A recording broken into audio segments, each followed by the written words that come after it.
Life can be so exciting if you kind of lean into a bit of fear. If it doesn't go right, it's not the end of the world. Yeah, good one, Vic. Someone said the other day, very few decisions are a one-way door. That has probably been like my mantra of the year. Mine's actually related to dating. We don't have time for this shit. Investing isn't risky.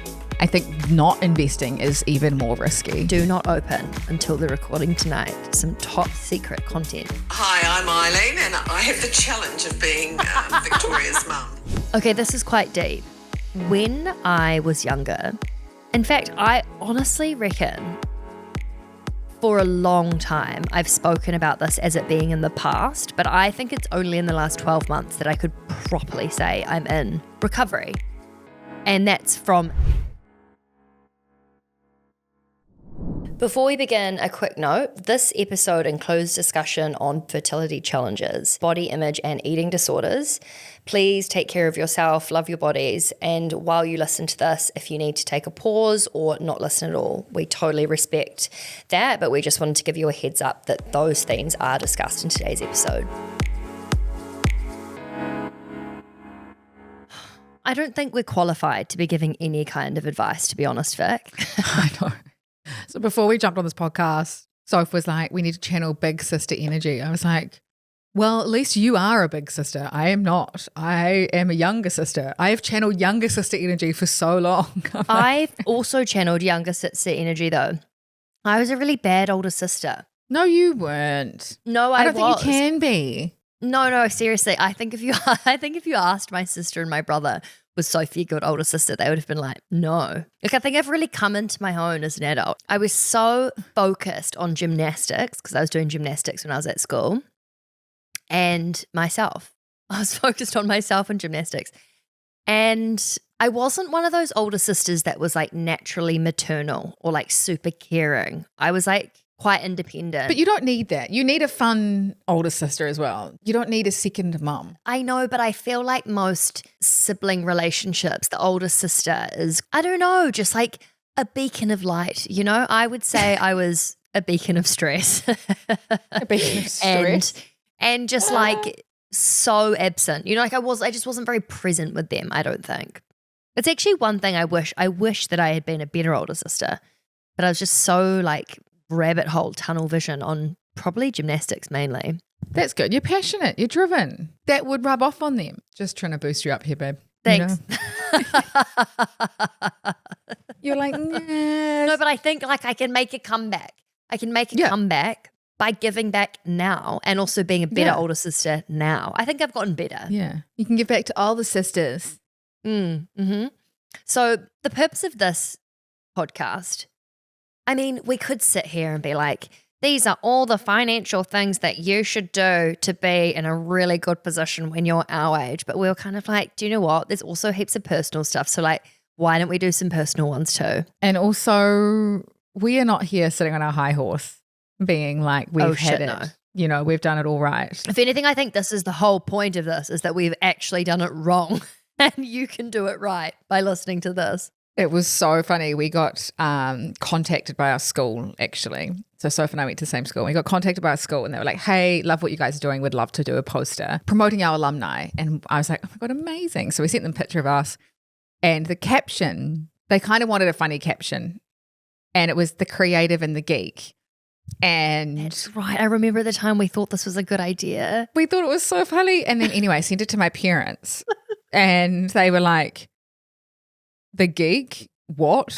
You were not. And I was like, so true. I was like, my parents and my teachers are probably like, whoa, she was an absolute nightmare child. And were you actually? What were you like at school? I just pushed the boundaries. Why are there rules for rules' sake? You know, I just didn't get it.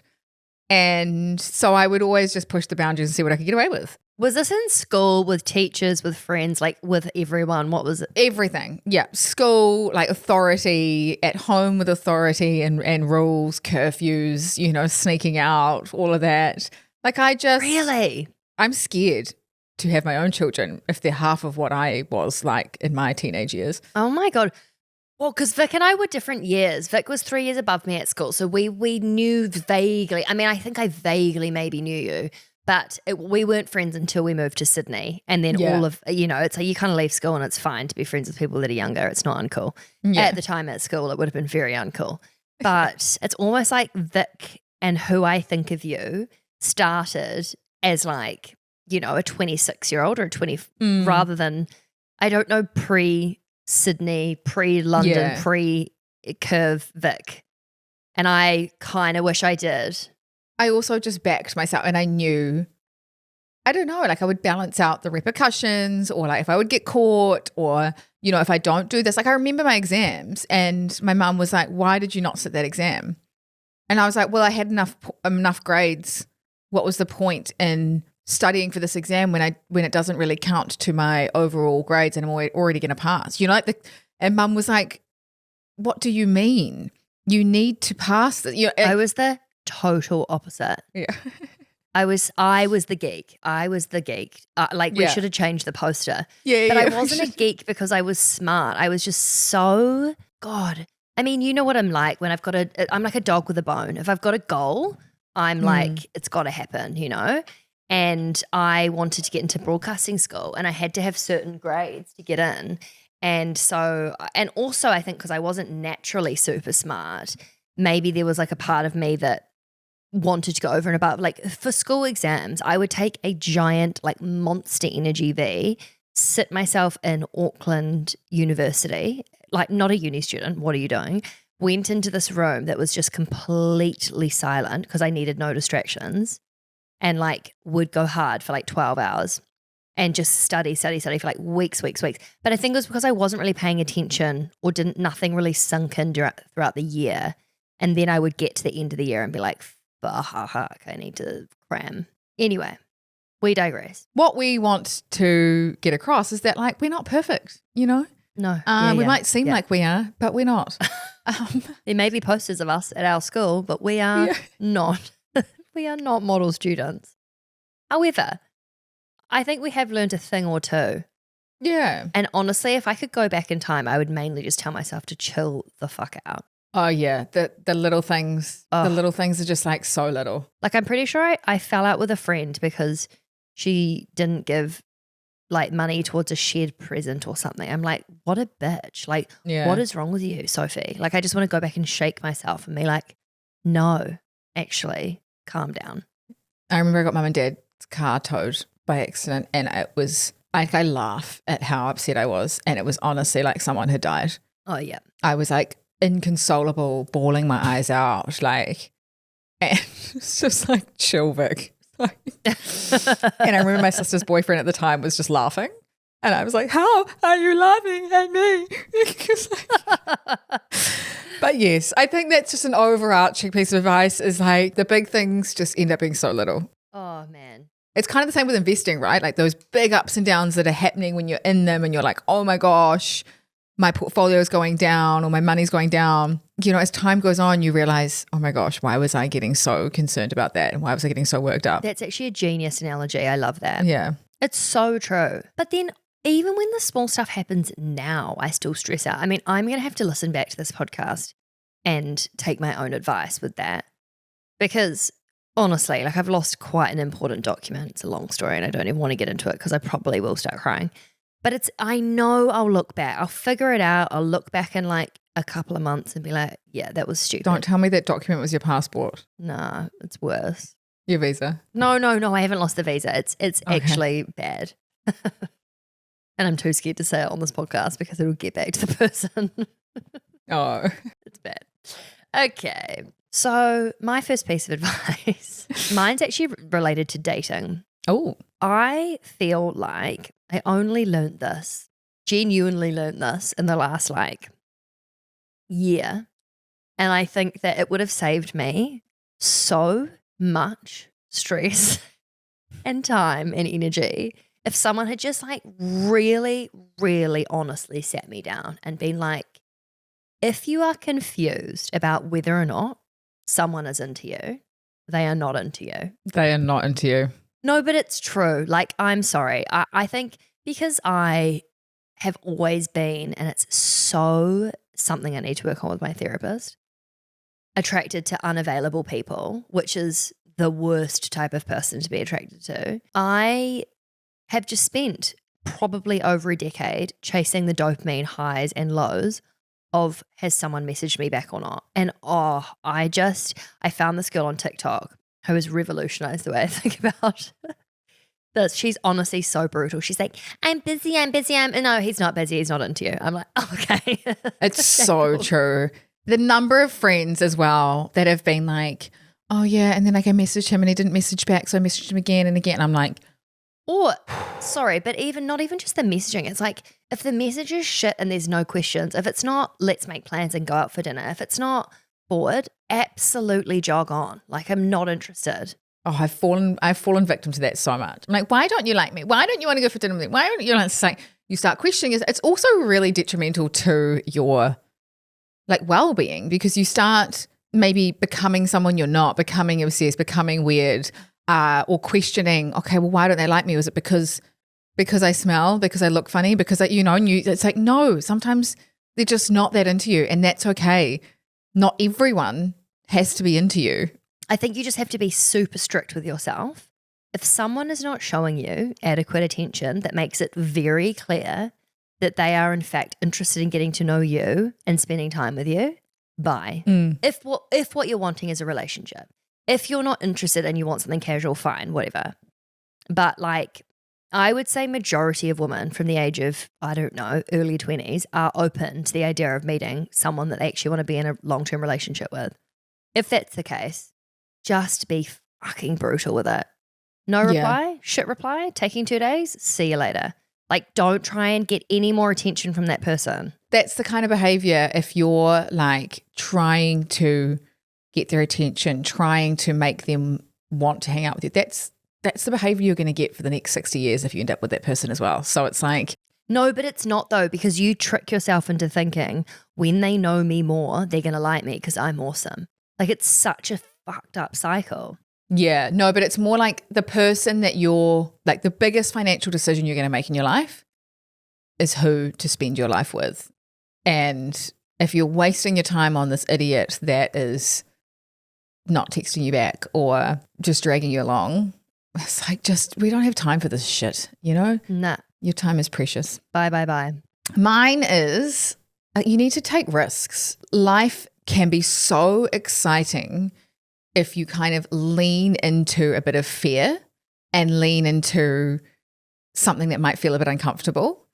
And especially when you're younger, you probably don't have kids, you don't have mortgage or you don't have those like big things that maybe tie you down financially or otherwise. And I just think I wish I'd just taken a bit more risk, whether it's, with decisions in my personal life, whether it's financial decisions, whether it's like moving countries, like I even remember going to university and I was like, oh, I don't want to go to Australia because it's like overseas and what if I don't know anyone?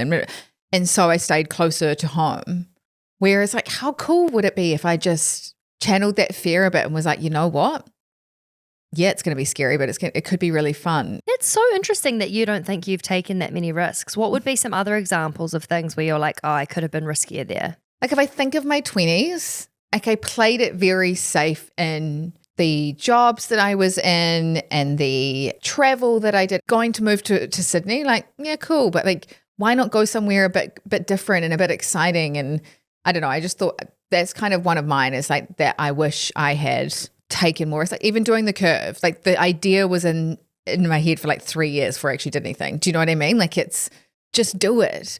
And I think I see it in so many of my friends that they talk about things or like, maybe I should do this or maybe it's just like, just do it.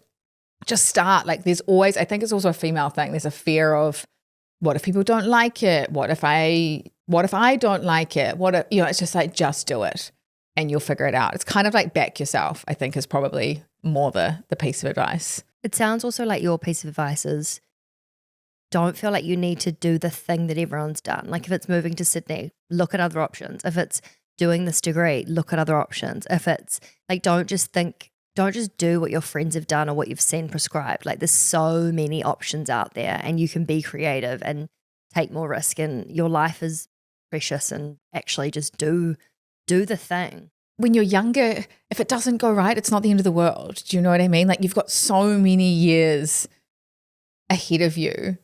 And I think it's also things like someone said the other day, very few decisions are a one-way door.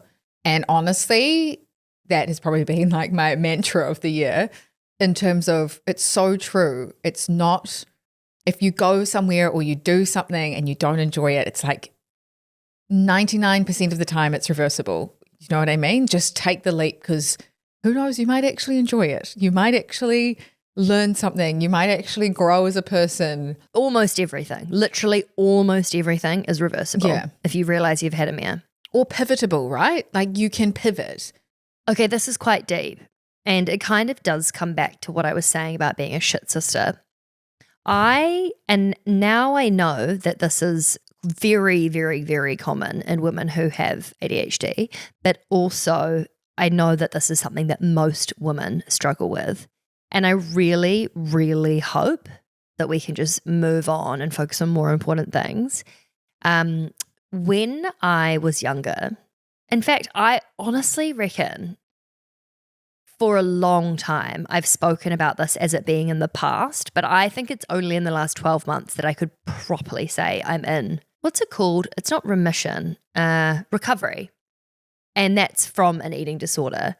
And I mean, it's for me, like I did gymnastics really intensely when I was at school. So it didn't really necessarily start from a place of like not loving what I look like, but I just spent years and honestly just like so much time worrying about how my body looked for other people and not focusing on the amazing things that it does for me and what it really means to live in and feel your body and be grateful for all that it does for you. And I just want to shake every single person that, like, you know, I've just got to preface this by saying I'm still definitely like I notice my brain go there every day.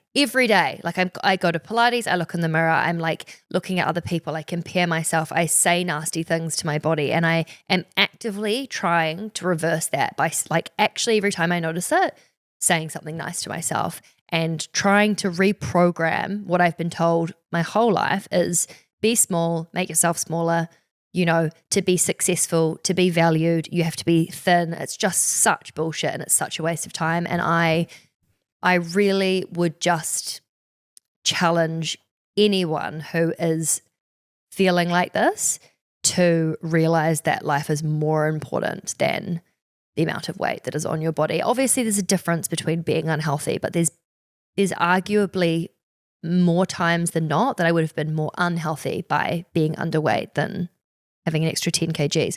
And this is the first year I've like bought new jeans. I've bought new clothes that are bigger sizes. I've been like just allowing myself to be the size that I naturally am. And even if it's slightly bigger than that, and just not be spending my precious energy trying to do that and actually thinking about how I can have a more positive impact on the world. It's just like, oh God, eat the bread or don't eat the bread. Like there's so much pressure on us to look a certain way. And actually, I'm so much more valuable than what I look like. Thank you for sharing that. I think that's so important to hear for so many people. And I think I love what you said, you're more valuable than how you look. It's so true. It's what's in here. And here. Yeah. Oh man. Wow. I didn't really expect that to happen. I think this kind of is quite similar. My one would be that comparison will quietly kill your confidence. And in a world where we have now got instant access to friends, to people on the other side of the world, to celebrities, to, you know, like in social media, we can see what a lot of people are up to that we previously couldn't. Creates a lot of comparison, not only in what we look like, what we're doing, where we're traveling, what we're buying, all of that, but also comparison amongst friends in terms of where they are in their life. what they've achieved, what they haven't, what they seem to have achieved, or I think there's just a lot of kind of smoke and mirrors, and I think there's a lot of grass is always greener, which isn't necessarily the case, which creates a lot of comparison, and I have definitely been guilty of that, and just need to remember that everyone is on their own journey, and someone who you might look at who you might look has it all sorted and who you admire might actually not, and they might have a whole lot of issues that you aren't even aware of, or they might be looking at you thinking, I wish I had that. And so it's just, I think in order to find happiness is to just be content in the journey that you're on and know that it's the journey for you and not be comparing yourself to others. Has that been something that for you has been more top of mind, as a lot of your friends have had kids much earlier, and that's been something that you've always wanted, but you're just on a different timeline? Yeah, and I remember when I was over here, and then I think it was 2 years ago when we were here, and we were here for like 6 months, then we went home and I bumped into a friend and she was like, oh my God, you look like you're living the most incredible life in London, blah, blah, blah. And she had had 2 kids, and I was like, wow. And I remember in my head, I was like, that's so interesting, because I was looking at you and your family having a great time going, oh my God, I want that. And like when she said that to me, I was like, wow, we're both looking at each other, wanting what the other had, wasting energy on that, not being content at where we are in our lives. And so I know it was just, we don't know what everyone else's lives are like, and you only see a snippet, and all you can focus on is yourself. And so, yes, it has probably been highlighted with that, but I'm also so content and fulfilled with what we're achieving in terms of empowering and helping women to grow their wealth. To me, that is so much more satisfying. And I know that that part of my journey will come, and I know that that will eventuate for me. But right now, this is kind of the crusade, is probably the wrong word. You've got another baby right now. Yeah, this is the baby that needs my time and attention. And I'm fine with that. Yeah. That excites me. That is what gets me out of bed every day. That's what fulfills me. My firstborn.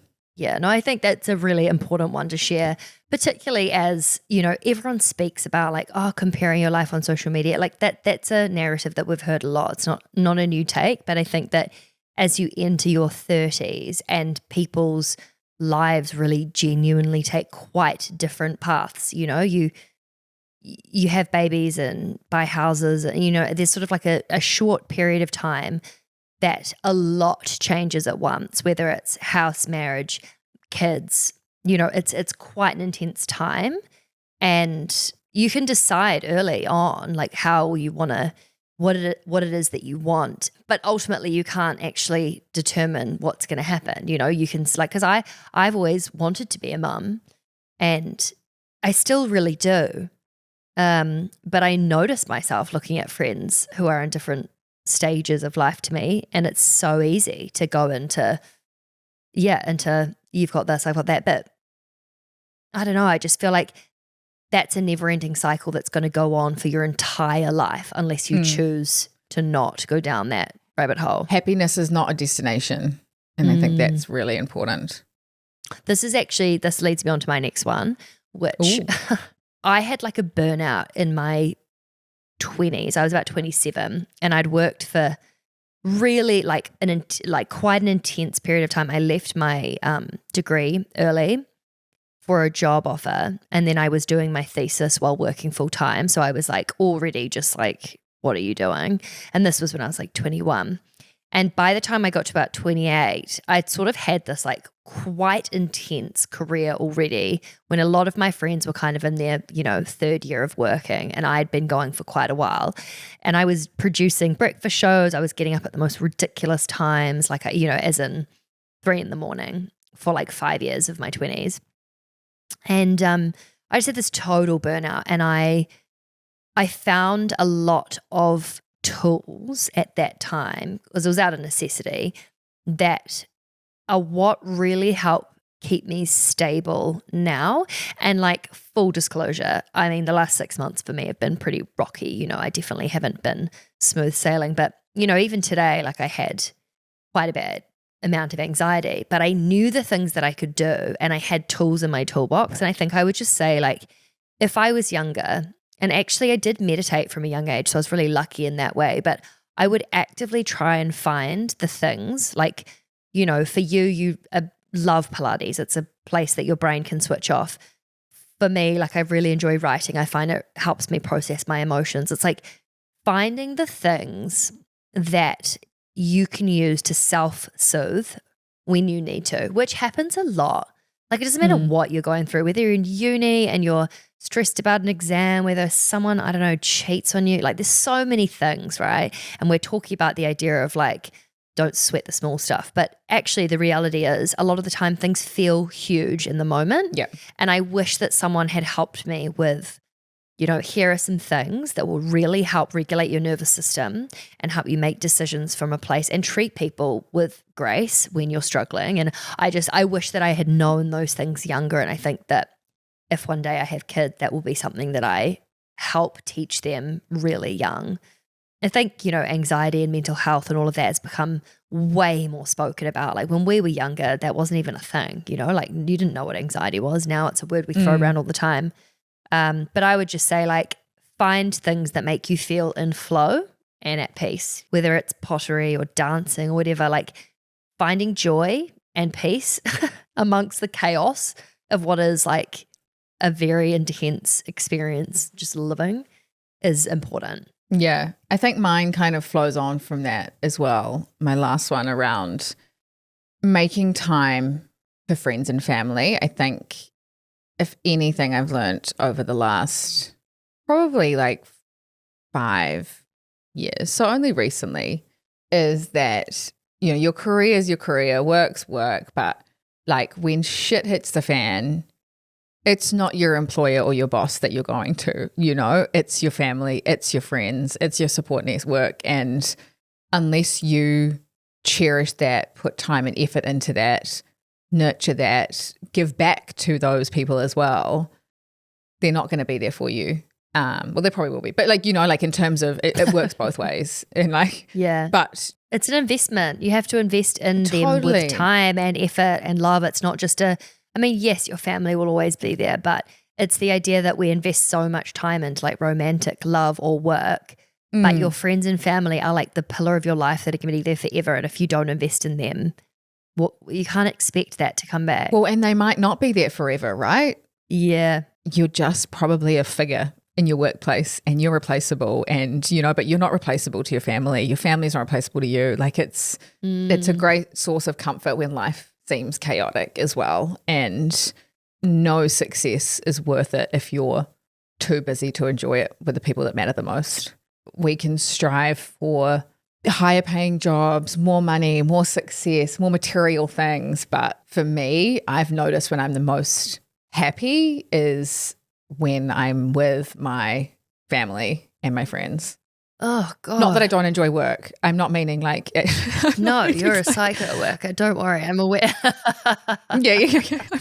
I'm like, not that I don't enjoy my career and my work. It's just more like when I feel that, and I think it's my niece and nephew, right? I think it's like seeing how pure they see the world and how hanging out with them is just the little things are what's funny. The little things are what makes them laugh, what is important. Their world is so small. That's all really life's about, enjoying people around you. Totally. Like feeling Yeah. and giving and receiving love is what it's about. And when you don't have awareness of all the other stresses of life, and you can actually do that. And this is ironic because this is obviously going into now the financial stuff, but it's true. It's, you know, financial freedom, like what is it for? Like why do you want to get your finances sorted? Why do you want that? It's really, for most people, it's not because you want to fly on a private jet somewhere. It's because you want to be able to do exactly what you're describing, like your niece and nephew does, is just spend time with each other. I remember my niece, when I was staying with them in New Zealand, she was like, why are you always on your laptop? Far out. That's so confronting. And I looked at her and I was like, you're right. You know, this 5-year-old was telling me, oh my God, what I should have picked up on. I don't know. And I was like, you are you're right, shut my laptop and like went and hung out with her. And it was just so quite confronting. Everyone says that. They're like, being around kids is the most enlightening thing ever. And I get it. There's like working parents and like they can't just drop everything and hang out with the kids 24/7. Like I totally get that. I just think for me it was quite a poignant moment. I was like, oh, true. I'm so excited to be talking about BePure. This is a brand that I've used for a really long time. I used it years ago when I was living in New Zealand, and since being home have been on the bandwagon again. I don't know, I'm such a fan of supplements. I feel like when life gets busy and you can do your best to eat a well-rounded meal, to drink water, to do all the things, but sometimes I find it quite overwhelming, and I know that I'm often not hitting the mark. So to know that I'm like further bolstering my immune system with quality vitamins, I just feel like I am absolutely winning at life. So the 3 products that I wanted to share with you today, which are a part of the Immune Essentials pack, so ahead of winter, the perfect things to add to your like health routine. The first one, it's called Super Boost C. This is for fast acting immune support. So when you are like busy, working hard, the absolute worst time to get sick and your like throat's just tickling away and you're thinking, absolutely F off. There's no way I'm getting sick right now. This will become your new best friend. It's got 3 grams of high potency vitamin C per serve. The other one is Vitamin D Restore. So for anyone who experiences post-seasonal depression or doesn't get enough sunshine on their face and in their body across winter, which, let's be honest, most of us don't, this is an amazing product. And then the third is zinc. It's so good for all-round health. So this supports your gut health, your immunity, making sure that your hormones are balanced, and your mood and energy. I'm just like clinging to my zinc restore as if my life depended on it. But the reason I'm talking to you about these 3 products in particular is that we're doing a partnership with BePure, where if you want to get access to the Immune Essentials pack, which is these 3 products, you can save 20%. So the brilliant thing about this, and why we wanted to do it around the time when you're getting ready for winter and going into hibernation mode, is that because you can pay month by month, it's like a subscription, so it gets delivered to your front door. You don't have to go and invest like hundreds of dollars up front.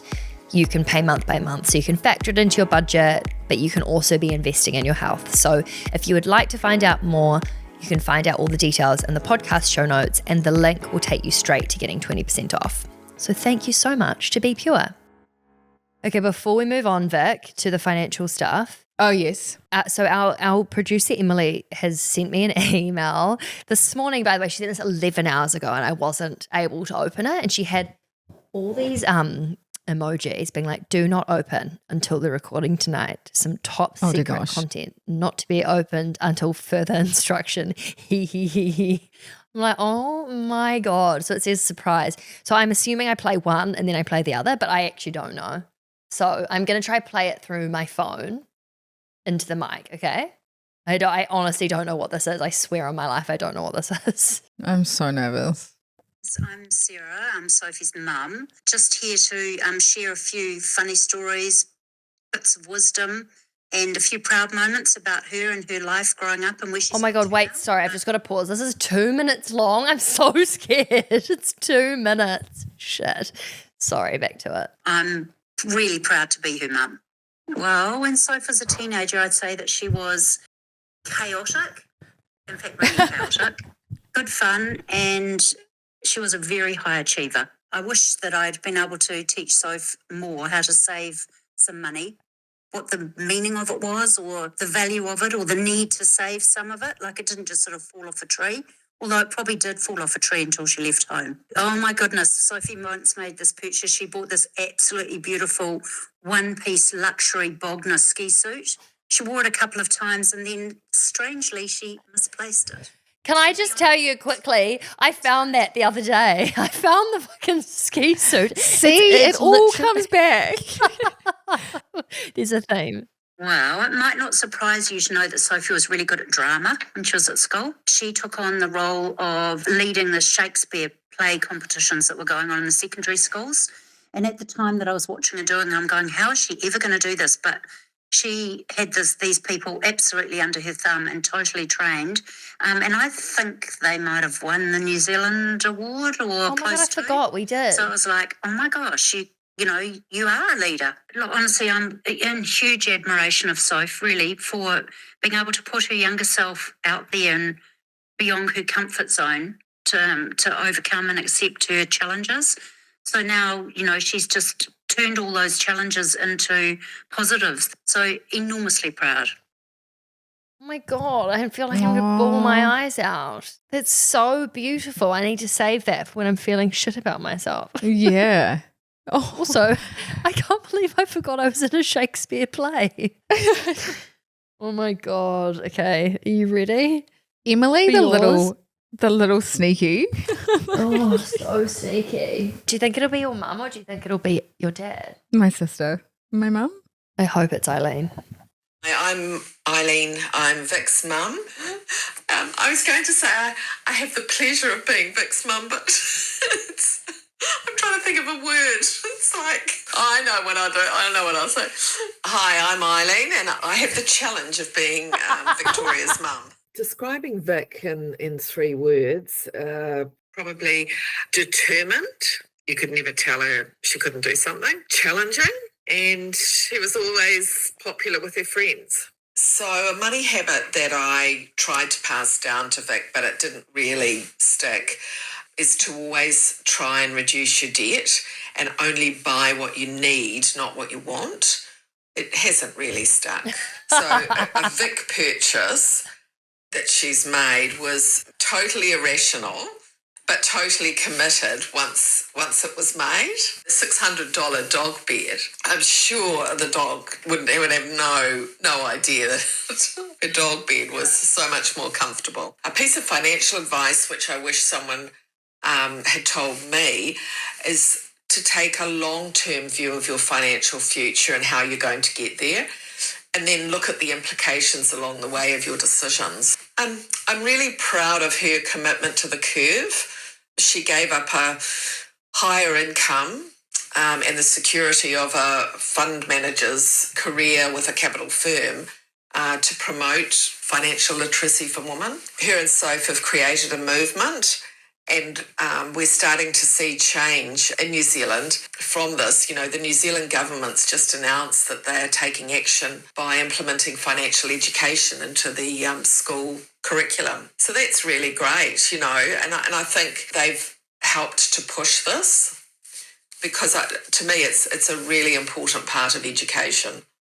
Oh, said like a true Aw. accountant. So my mum. It's so Eileen. Not the pleasure, the challenge. Quite funny though, but like just before when I was like, I just pushed the boundaries and I just, it's like, Yeah, she was a challenge. yeah. Woo! All right, financial advice. Well, it's not financial advice, is it? This is financial No. big sister advice. So this is absolutely not financial advice. But if I was 18 and someone was like, do you want to go in debt by $10,000 to get this information that's going to teach you how to split your pay and how to invest, I would 1,000% have paid. I don't know what I would have done to get $10,000 at 18, but I would have absolutely done it. Like in the last 5 years, to be fair, probably only actually actionable within the last sort of 2.5, investing, but most importantly, learning how to split my bloody pay, like to know what I should be spending on the things that I need, what I should be spending on the things that I want, and then just spending less than I earn and putting the rest of it away into investments. Like, I find it sometimes really hard to not kick myself for not doing this sooner. But I just have to remember that, it's better to be learning now than not at all. But don't spend like an anxious mess and just pull your card out every time you need to spend money. Like it is so 2020. Yes. Just don't do it. Yeah. Like we've got the education, you've got free podcasts like this. There's so many ways to learn. And yeah, I honestly, for anyone who is like a university student or doesn't have the money to pay, we have an investing course in the investment club.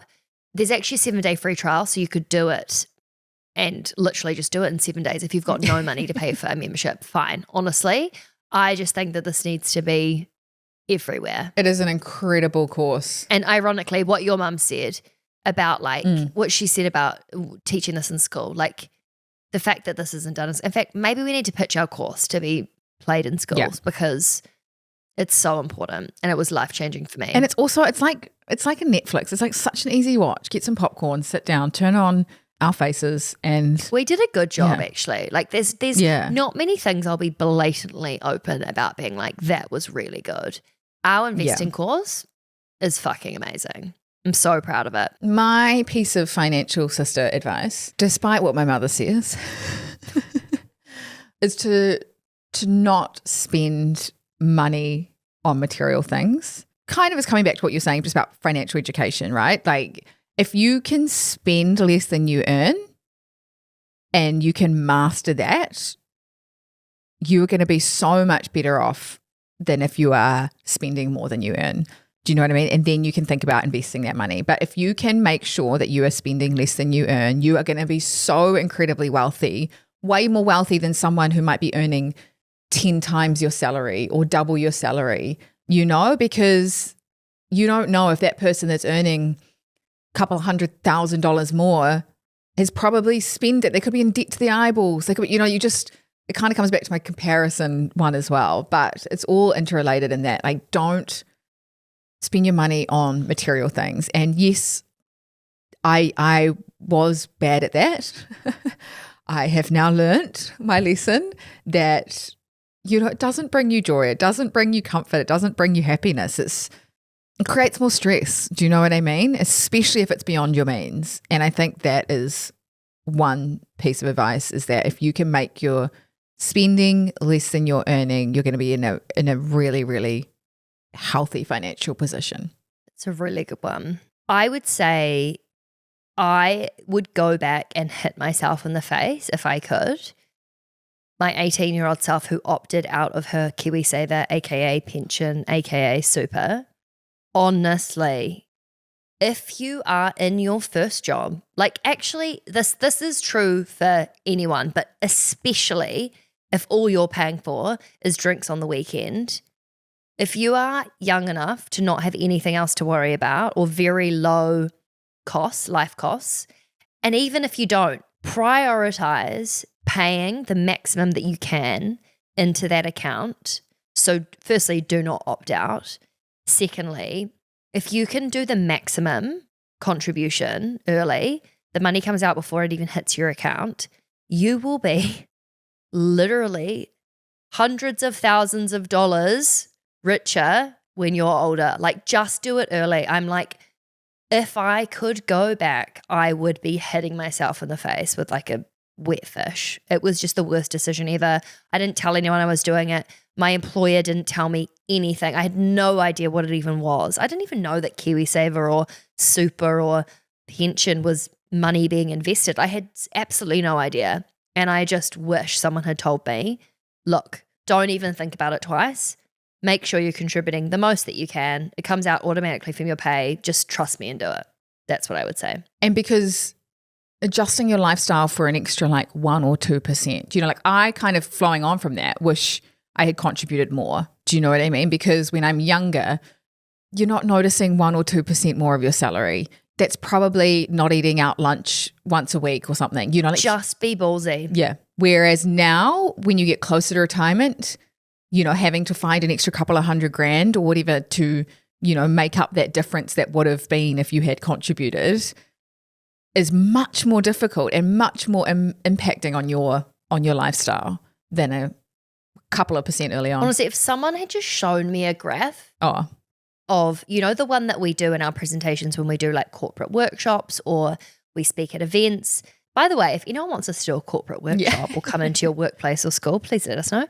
But we use this one graph and it shows the compound interest, like that basically it's the idea that the more that you invest early, the better off you are. But it is by like hundreds and hundreds and hundreds of thousands if you start early enough. Like, it's outrageous how much less you have to put away, because the longer that you've got it invested, the more the money makes money on itself. And I just it should be like tattooed on everyone. It's just so obvious and easy. But if you don't know it, you don't know it.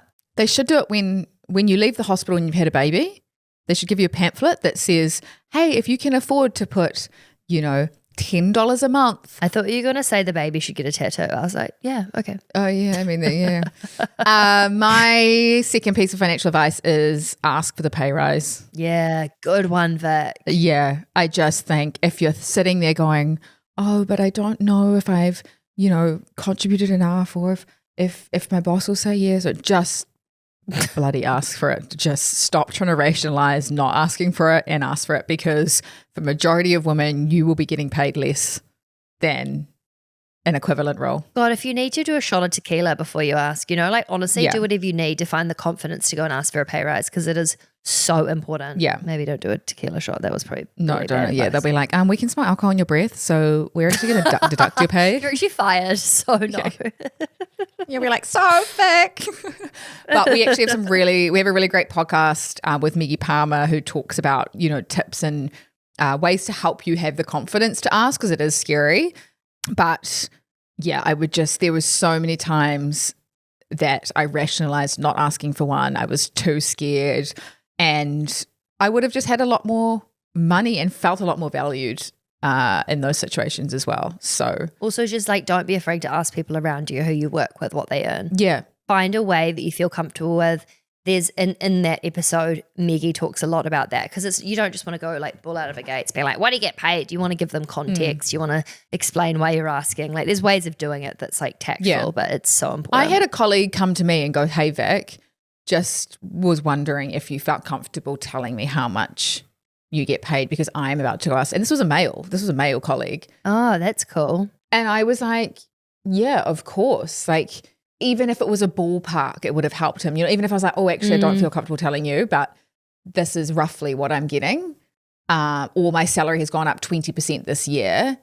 At least that helps them with their discussions and gives transparency, which is what we want at the end of the day. So also, I think that the piece with this, which is really interesting, is managers, as much as they love you, well, they might not all love you, but it's a business. And so for them, they have bandwidths that they need to keep things in, blah, blah, blah, blah, blah. I was under the impression for a long time that I was being paid heaps and really well, because that was how people made me feel. But I actually had no idea. I could have been being paid half, and I literally didn't know. So I think that it's just, that's a really, really good one. My last one is kind of rogue, also maybe a bit controversial, in all honesty. And I think that this is going to change a lot in the next 10 years. But I would just say the earlier that you start to think about what you want your life to look like, and I know that that's really hard when you're in your early 20s to be like, I want to have a baby and I want to move overseas and I want to get you don't know. I get that. But I would just say put money aside so that you have options. One of the things lately, which again, if you're in your 20s, this is going to feel super, I don't know, far away. But I just wish that I had put money aside for things if I want to get my eggs frozen and I actually want to focus on my career and not go and have babies at 27, but I know I have the option. Those things are expensive. That's 14,000 New Zealand, 7,000 pounds to go and do that. I wanted to go on a big overseas trip at 28 when I had that giant burnout, but I was over there most of the time worrying about money and checking my account and having to scrimp and save. And I just think that if you try and give yourself some ballpark ideas of some of the things that you want and you start putting money towards those things, A, it's motivating. B, you manifest those things into being reality. But you have the money that gives you the choice to do things like that. Getting my eggs frozen, something I've thought about since I was 27. And what am I now? 8, 29, 31, 6 years later, still haven't done it. It's so expensive. But if I just, at the time I thought about it, started putting aside $50, that wouldn't have been such a stress. And I just think, as a woman particularly, you have no idea how quickly things change and how much happens in a short space of time. And I just think money is what gives you the option to do those things. It's also a lot of life goals and life stages cost money, right? if we're looking at the more traditional, having children, owning a house, like they all cost money.